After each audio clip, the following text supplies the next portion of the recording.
parler. Mais tout le monde ne sait pas communiquer. Vous comprenez? Oui. Donc, la communication, c'est quelque chose qui s'apprend. C'est une compétence qui est apprenable. Oui. Donc, après avoir appris toutes les connaissances que j'ai eu à développer dans ce livre, je pense qu'on peut avoir cette capacité à bien transmettre ces messages, à bien communiquer, à bien interagir avec les autres. Bienvenue sur notre podcast d'excellence. Aujourd'hui, nous avons le plaisir de vous annoncer et ici, devant vous, notre très cher invité. Il est un étudiant en Master 1 et études politiques et internationales à la Faculté des sciences juridiques, économiques et sociales de Rabat Agdal, Avenue Nations Unies, Université Mohamed V. On va essayer d'aborder son œuvre. Comme vous savez tous, comme moi, il a écrit un livre intitulé L'éloquence à votre portée. Il est là, sans plus tarder, je vais céder la parole, de se présenter de façon complémentaire. Monsieur Doro Mansourou, c'est à vous le micro. Tout d'abord, je voudrais justement vous dire merci. Merci de m'avoir invité. Merci aussi pour la mise en place de cette initiative. Okay. Je voudrais par ailleurs saluer vos téléspectateurs et téléspectatrices qui nous suivent de loin ou de près pour l'engagement, non seulement de votre part, mais aussi de leur part. Je suis Doré Mansourou, je suis de nationalité guinéenne. Je suis arrivé au Maroc en 2022 et après l'obtention d'une licence en droit public à la faculté des sciences juridiques, économiques et sociales d'El Jadida, université Chouaib Doukhali, j'ai décidé de poursuivre mes études en master en études politiques internationales. À côté de mes études, je m'intéresse à la philosophie du développement personnel, avec un accent particulier sur la prise de parole en public. Aujourd'hui, j'ai l'honneur d'avoir à ma possession un tout premier livre intitulé L'éloquence à votre portée. Et vous pouvez le montrer. L'éloquence à votre portée. Et c'est d'ailleurs l'objet de ma présence ici sur votre plateau. Donc, à côté de ce téléma-là, vous avez souligné un point très important qui fait partie de mon parcours. En 2023, j'étais à El Jadida et j'ai eu à servir auprès de la CEGIM d'El Jadida en tant que sagesse académique. En 2023 et 2024, j'ai eu à servir au sein d'une commission scientifique ou académique. Et après cela, je me suis intéressé à la CESAM. La CESAM c'est une association ou une confédération qui concerne tous les étudiants africains ici au Maroc. J'ai eu à servir au niveau de la section d'El Jadida en 2025 et en même temps, j'ai eu à créer mon tout premier club d'Arwa 3 au sein duquel j'ai eu à partager mes expériences en prise de parole en public. Merci beaucoup pour ce parcours exceptionnel, je dirais extraordinaire. Donc, sans plus tarder, comme moi j'ai déjà parcouru votre livre, je vais d'abord commencer par de vous demander d'où vient l'idée d'écrire un livre. Je pense que c'est une question qui est intéressante et j'aimerais justement vous dire que la raison principale pour laquelle j'ai décidé d'écrire un livre était tout simplement de partager mes idées, partager mes connaissances en matière de prise de parole en public. C'est-à-dire le fait d'écrire un livre ne constitue pas ma toute première expérience. Dans le passé, j'ai essayé d'écrire un livre et malheureusement, ça n'a pas marché.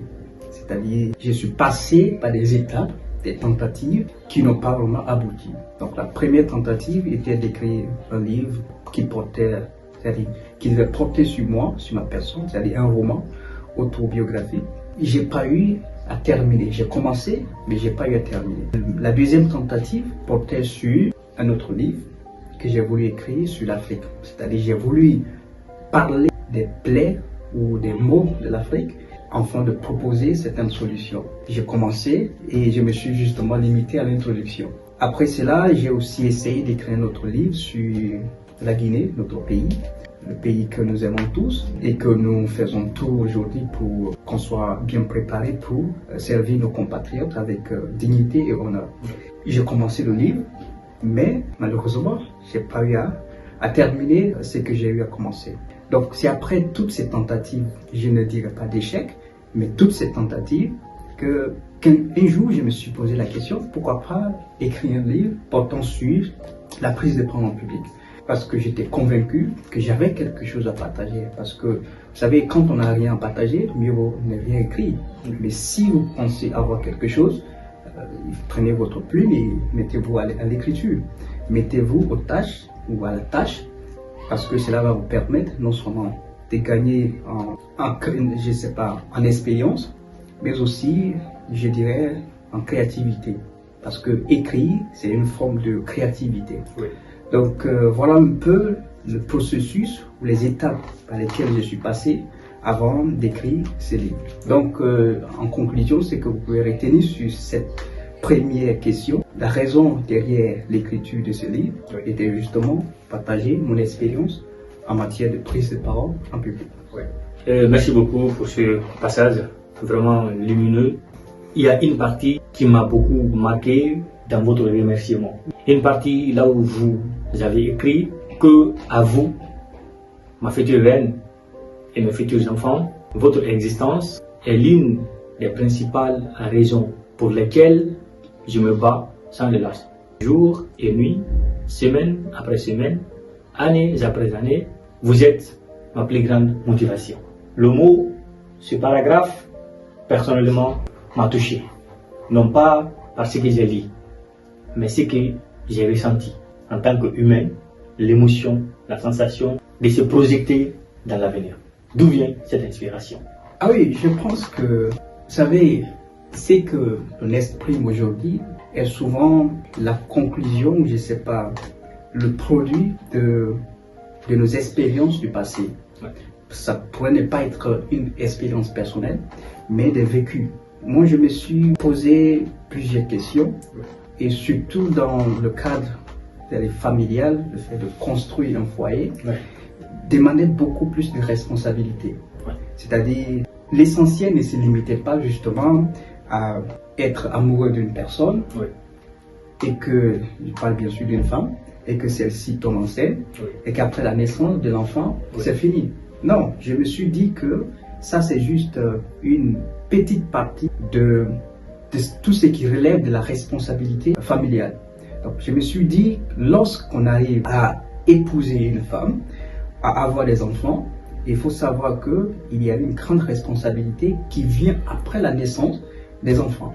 Donc il faut être prêt à assumer sa responsabilité en tant que père. Je pense que beaucoup de personnes se trompent, pensant que voilà, après juste la naissance, c'est fini. Non, moi je pense que tout ce qui concerne la naissance, l'homme n'a rien à faire dans ça. C'est l'activité de Dieu, c'est la puissance de Dieu. Donc ce que l'homme doit faire, c'est-à-dire sa responsabilité, est d'accompagner ses enfants, faire en sorte que ceux-ci deviennent quelqu'un. Donc moi, je me projette toujours dans l'avenir. J'essaie de voir ce que je dois avoir ou ce que je veux en avance. Est-ce que vous voyez? Donc c'est un peu dans ce cadre-là que je me suis situé pour non seulement remercier, vous voyez, ma famille future, parce que pour moi, elle constitue une source d'inspiration pour moi, une force qui me pousse à continuer à travailler, à donner le meilleur de moi, pour que demain soit vraiment meilleur pour nous tous. Et quelle est l'émotion le jour où votre future reine, vos enfants vont lire le livre que vous avez écrit, tout en remerciant d'abord ta femme, ta future femme et tes futurs enfants. L'émotion que je vois, c'est pas vraiment quelque chose de petit. Pour moi, c'est profondément humain. Donc, qu'est-ce que vous ressentez aujourd'hui? Bon, je ressens vraiment une grande fierté pour cela. Et j'espère que la personne qui aura la chance de partager sa vie avec moi ou à mes côtés, et les enfants que j'aurai dans le futur, je ne peux pas dire j'aurai, c'est pas du conditionnel, c'est certain pour moi, vont quand même sentir quelque chose de profond. Parce que, comme vous l'avez dit, c'est un aspect qui est beaucoup plus humain, mais aussi émotionnel. Et si quelqu'un dit il n'a pas d'émotion, et bien sûr pour moi il n'est pas humain. Donc je pense que c'est quelque chose de fort et quelque chose vraiment qui dit beaucoup sur l'état d'esprit de la personne qui a pris son temps pour matérialiser cette pensée en écriture. Merci beaucoup pour cela. J'ai encore une autre question très pertinente à mes yeux. Lorsque vous avez commencé votre préface en disant que, parce que les gens ont tendance à dire que je ne sais pas parler en public, et vous avez écrit, elle ne sera plus je ne sais pas parler en public, mais je suis prêt à convaincre et à transformer. Avez-vous un commentaire sur ce passage? Après avoir lu le livre, que ça ne sera plus maintenant le cas, ça sera je suis prêt à convaincre et à transformer. Et est-ce que vous avez un commentaire sur cette phrase? Oui, je pense que ça ne vient pas de moi, ça vient de la personne qui a eu à rédiger cette préface. Il s'agit de Mamoudou Mara, c'est un étudiant en informatique à El Jadida. Il est aussi coach en prise de parole publique. Il est l'actuel secrétaire général de la CESAM El Jadida, c'est aussi un Guinéen. Ouais. Bon, pour un commentaire, je pense que c'est très simple. Vous savez, la parole, tout le monde peut parler, mais tout le monde ne sait pas communiquer. Vous comprenez? Oui. Donc, la communication, c'est quelque chose qui s'apprend. C'est une compétence qui est apprenable. Oui. Donc, après avoir appris toutes les théories, toutes les connaissances que j'ai eu à développer dans ce livre, je pense qu'on peut avoir cette capacité à bien transmettre ces messages, à bien communiquer, à bien interagir avec les autres. Donc, Mara avait déjà lu le livre et c'est à partir de là qu'il a eu à rédiger la préface. Bon, on va essayer maintenant de rentrer dans le vif du sujet, qui est l'introduction de votre livre. Et je suis persuadé que vous avez commencé sur une phrase célèbre de Napoléon Hill, l'auteur de Réfléchir et devenir riche, que vous avez mentionné ici. Tout ce que l'esprit peut concevoir et y croire, il peut le réaliser. Disait Napoléon Hill. Pourquoi choisir cette phrase célèbre dans le monde du développement personnel? Étant donné que vous êtes un juriste de formation, publiciste, pourquoi ce choix? Je pense que tout ce qui existe dans ce monde, à part tout ce qui est naturel, est le produit de la pensée des hommes, des femmes qui se sont dit un jour, c'est possible, que je peux y arriver. Donc pour moi, tout commence par la pensée. Et je m'intéresse vraiment à cette question de la pensée. Parce que je pense que tout est là. Votre succès, votre échec, toutes les choses prennent naissance dans la pensée. Donc pour moi, si quelqu'un croit qu'il peut devenir un grand orateur, eh bien le chemin, c'est-à-dire il a déjà, je dirais, parcouru la moitié du chemin. Parce qu'il faut d'abord partir de là. C'est-à-dire la base, c'est d'abord la croyance. Croire en sa personnalité, effectivement, en ses capacités, mais aussi au possible. Croire que oui, je peux le faire, déjà est quelque chose d'intelligent. Donc pour moi, cette phrase dit tout sur toutes les entreprises humaines. C'est-à-dire tout ce que l'homme peut entreprendre dans ce monde. Si vous y croyez, vous pouvez y arriver. Vous pouvez y arriver.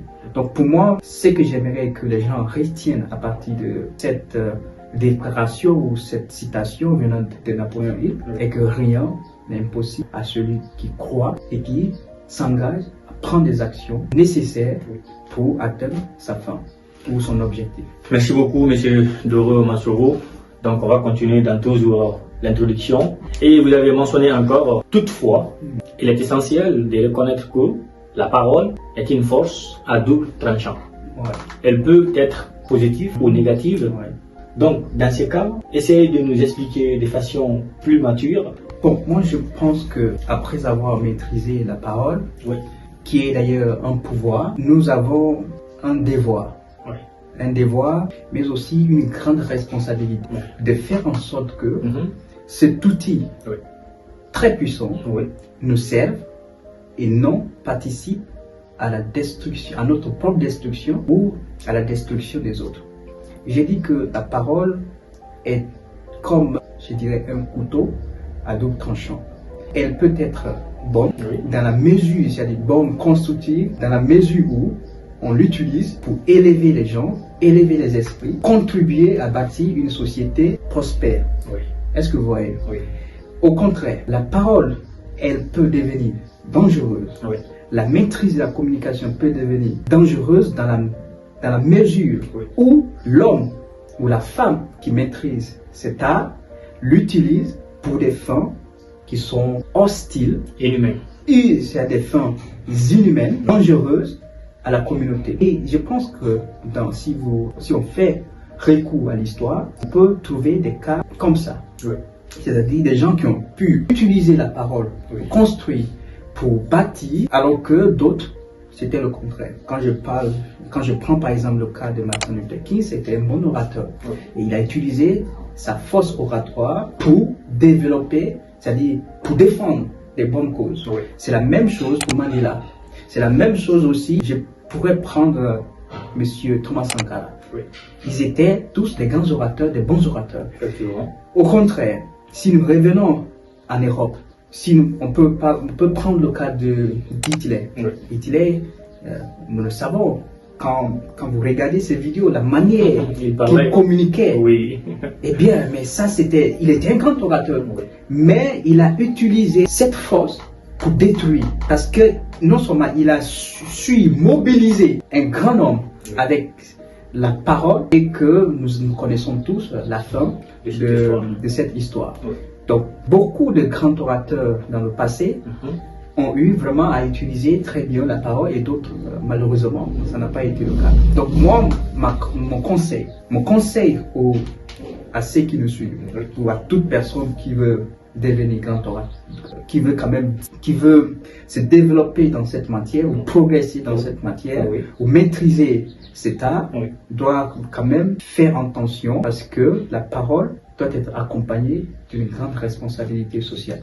Donc, comme vous avez bien entendu, la parole doit être accompagnée par une grande responsabilité sociale. Et nous continuons toujours de cheminer ensemble. Maintenant, nous avons à vous demander la structure. C'est-à-dire que les 5 questions fondatrices que vous avez abordées dans votre livre, quelles sont ces 5 questions fondatrices pour un bon orateur ou une bonne oratrice? C'est la deuxième partie du livre. D'accord. Donc, je pense qu'il y a normalement 6 questions. 6 questions à se poser pour faire une meilleure préparation. La première des choses, c'est qui? C'est-à-dire, il faut connaître le public. Connaître à qui vous allez vous adresser. C'est un élément qui est très très important en prise de parole en public. Parce que tous les publics ne sont pas les mêmes. Il peut y avoir des enfants qui vont constituer votre public, des grands, des personnes âgées. Donc pour moi, ou bien des professionnels d'un domaine spécifique. Pour moi, il faut connaître son public. Ça peut être aussi une question culturelle. Donc, connaître son public vous permet d'adapter votre message à la culture, à la manière de penser, ou selon la profession de ces derniers. Donc, pour moi, la question qui est fondamentale en matière de prise de parole en public. Après le qui, il y a le quoi. Donc, de quoi allez-vous parler devant votre public? Bien sûr, ça fait recours à votre sujet. Donc, le sujet, il faut non seulement le connaître, faites un effort pour apporter des éléments de réponse, parce que lorsqu'on a un sujet, ça pourrait être dans notre domaine de spécialité ou bien hors notre domaine de spécialité. Et quand c'est dans notre domaine de spécialité ou d'expertise, on a beaucoup plus de force en la matière. Mais quand le sujet est hors notre champ de compétences, dans ce cadre-là, il faut faire un effort pour aller chercher, pour demander, se documenter, pour pouvoir trouver des éléments de réponse. Et aujourd'hui, avec l'Internet, les choses deviennent de plus en plus faciles. Seulement, il faut faire très attention aux fausses informations, aux fake news. Donc, pour moi, il faut se poser cette deuxième question. De quoi vais-je parler? Donc, une fois que vous connaissez le sujet, vous menez des recherches, là, vous allez construire, c'est-à-dire votre plan de présentation. C'est-à-dire, vous allez structurer votre discours.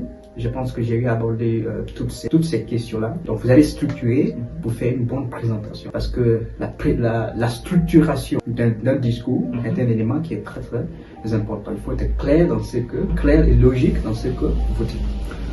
Donc, après cette deuxième question, c'est après le qui, le quoi, il y a aussi le when. Le when, c'est quand. Quand allez-vous faire la présentation? Quand allez-vous faire la présentation? Donc, il faut connaître la date à laquelle vous allez présenter, mais aussi accompagner de ce qu'on appelle le timing, c'est-à-dire la durée de votre présentation. Après cela, il y a une autre question, c'est le how. How, c'est comment vous allez présenter. How, comment vous allez présenter votre message, votre discours. Donc, il faut connaître ça. Eh bien, ça s'apprend. Donc, vous devez quand même mettre en place une stratégie qui va vous permettre de mieux transmettre votre message. Après le how, il y a aussi le why. Le why, c'est le pourquoi. Pourquoi je prends la parole. Oui. Est-ce que vous voulez convaincre? Ou bien vous voulez, je ne sais pas, divertir les gens? Ou bien vous voulez justement motiver, je ne sais pas quoi. Donc, il faut connaître le pourquoi. Connaître le pourquoi, je pense que ça aide beaucoup. Oui. Et finalement, il y a le where. Le where, c'est où? Où est-ce que vous allez passer votre message? Où vous allez transmettre le message? Donc, moi, je pense que connaître l'environnement, ça vous permet non seulement de connaître principalement deux choses. Oui. D'abord, d'un point de vue culturel, Oui. connaître, ça fait aussi lien avec le qui. Oui. Et je pense que ça va vous aider beaucoup Oui. à connaître votre public, connaître la culture pour pouvoir vous adapter, mais aussi le climat ou je ne sais pas, quelque chose comme ça, l'atmosphère. Oui. Est-ce que vous voyez? Connaître aussi, je dirais, ça vous aide aussi pour pouvoir adapter les outils techniques. Oui. Vous comprenez? Oui. À les adapter selon votre guise. Oui. Est-ce que vous voyez? Si Oui. c'est possible, bien sûr. Okay. Donc pour moi, je pense que ce sont des questions. Bon, je détaille bien sûr de façon approfondie. Oui, dans le livre. Donc on peut pas tout dire, on peut pas tout dire ici. Donc toutes les personnes qui sont intéressées, une fois, c'est pas qu'elles auront le livre, auraient vraiment, disons, la chance d'approfondir les choses. Donc ces 6 questions, pour moi, elles sont fondamentales en matière de prise de parole publique.